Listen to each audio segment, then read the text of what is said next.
Districts in Argentina demand the president's resignation, and a newspaper in Brazil leaks information to damage the president. Those are our headlines. My name is Reagan, Vignes, and this is From the South. Thank you so much for joining us. Hundreds of Argentinians protested outside the presidential palace due to President Macri's ties to the Panama Papers. The demonstrations happened hours after the federal attorney, Federico Delgado, announced an investigation into the president's ties with offshore societies organized by the Mossack Fonseca law firm.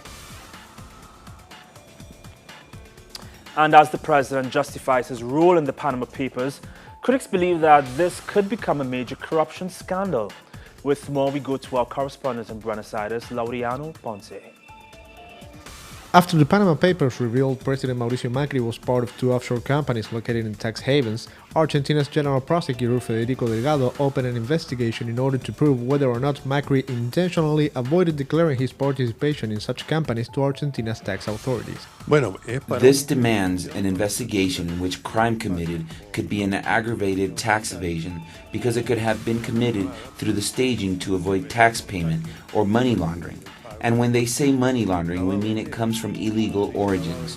And we should remember that the Macri group has already been investigated years ago under the Menem presidency for contraband.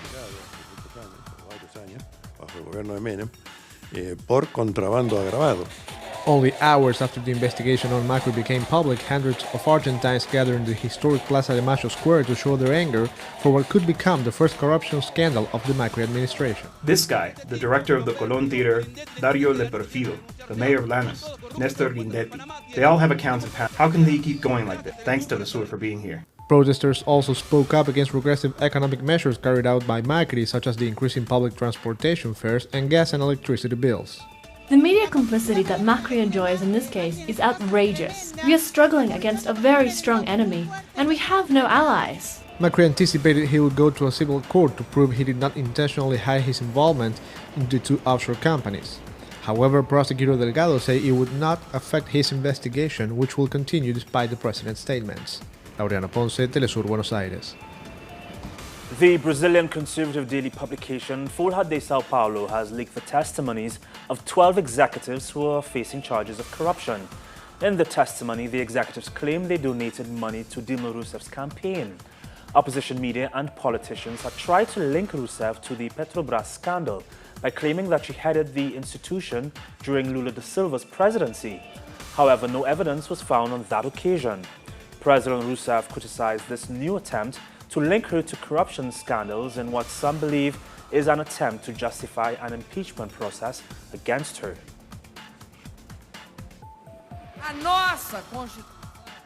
Our constitution guarantees privacy, but above all else, the prevailing laws prohibit leaks that today actually constitute premeditated leaks, targeted leaks, with the clear objective of creating an environment that is conducive to a coup. Thousands of Paraguayan farmers protested in the capital Asunción. The farmers are demanding help from the government since they are highly indebted due to the effects of the El Niño climate phenomenon. The campesinos also demanded a stop to a proposed increase in sales tax. Paraguay has one of the worst land distributions in the region, and most of it is owned by the agribusiness sector.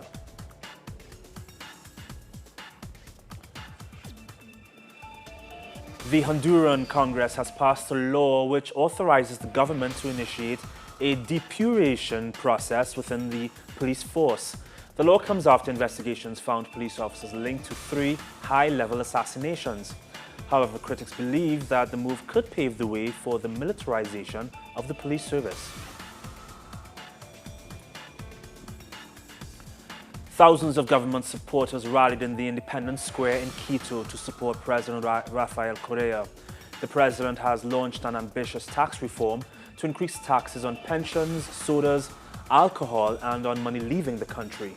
The falling prices of oil are affecting the government's budget. However, President Correa has vowed not to make cuts on social services. Colombia's Supreme Court has taken a bold step towards equality by recognizing same-sex civil unions. The Supreme Court ruled that same-sex unions should be considered legal. LGBTQ rights groups celebrated the ruling, which is immediately effective.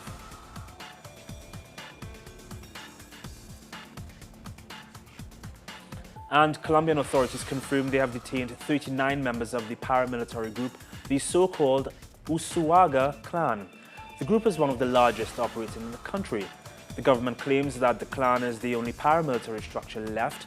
However, human rights and analysts have challenged this view as evidence of wider paramilitary structures have come into light just weeks ago during a paramilitary strike that left 6 policemen dead. In 2011, the world was shocked as an Argentine songwriter was shot dead in Guatemala City, but justice has been done. A Guatemalan court has sentenced Alejandro Palidejo Jimenez, a Costa Rican drug dealer, to 50 years in prison. Palidejo would have allegedly been the mastermind behind the assassination. Another 4 Guatemalans, said to be his accomplices, received the same sentence. The leader of the Cuban Revolution, Fidel Castro, has made a televised public appearance. Castro was last seen publicly in July of 2015. The leader and former Cuban president spoke at the commemoration of revolutionary leader Vilma Espin. Espin is the late wife of current President Raul Castro and played a key role in the 1959 Socialist Revolution.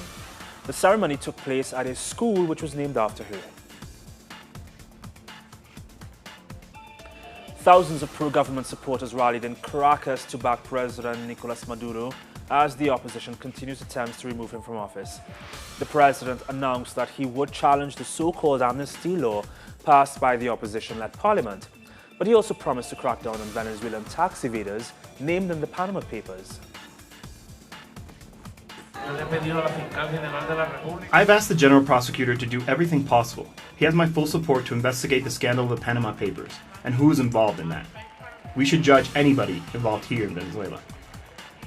The key remaining suspect in the November 13th Paris terror attacks, Mohamed Abrini, has been arrested. According to Belgian media, Abrini is also likely to be the man in the hat seen on CCTV before the blast in the Brussels airport departure hall on March 22nd. Belgian prosecutors have confirmed that several arrests have been made in connection with the Brussels attacks. Abrini would also be part of the same network that orchestrated the deadly Paris attacks last year. Greece has agreed to sell 67% of the Piraeus Port Authority to China's Costco Group for over $420 million. This was a significant step in the debt-crippled country's ambitious privatization drive. Greece will retain a 7% stake in PPA and private investors will hold the remainder. Dock workers protested against the sale and clashed with riot police who responded with tear gas. No arrests or injuries were reported. U.S. Democratic Party presidential candidate Bernie Sanders will be attending and speaking at a conference hosted by the Vatican. Sanders said he was excited about the invitation.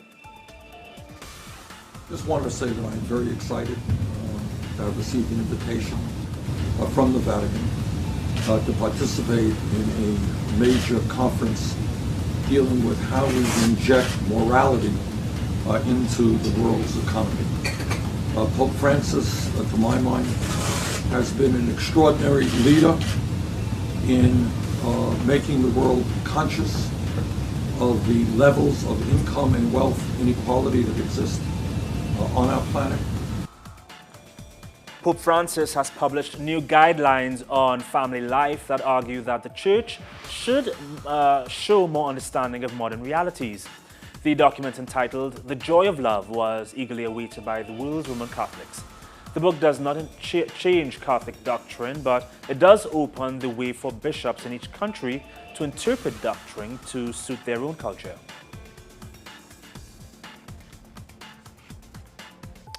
Iraqi forces backed by US-led coalition airstrikes forced ISIL fighters out of the town of Heat earlier today.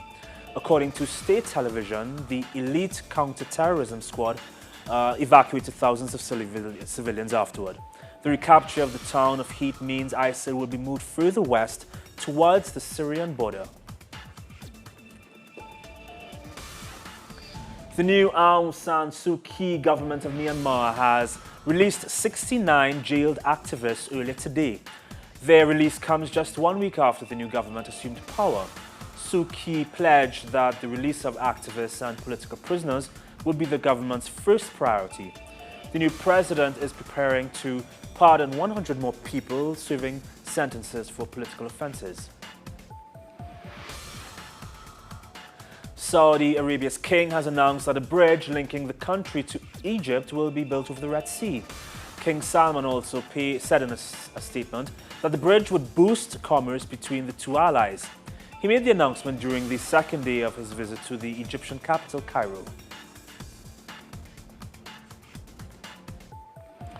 Hundreds of activists called for action for the death of 26-year-old law student Nazumuddin Samad. Samad had expressed secular views online and was killed in the capital, Dhaka, on Wednesday.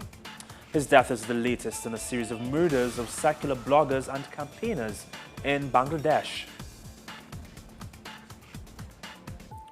Earlier today, there was a massive fire at a refinery in Houston. Firefighters struggled to out the fire but only managed to extinguish it after an hour. No injuries were reported and no cause for the fire has yet been disclosed.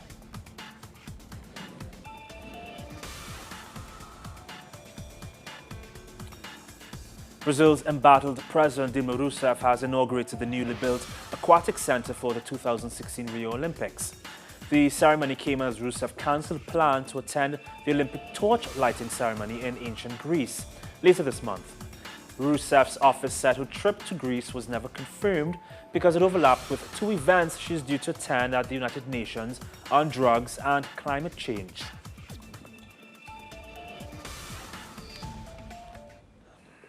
And that's it for us this evening and this week. For more on these and other stories, you can visit our website, telesurtv.net/English. And of course, you can join us on Instagram, Facebook, and on Twitter. From all of us here at TeleSur, have a great weekend. Bye.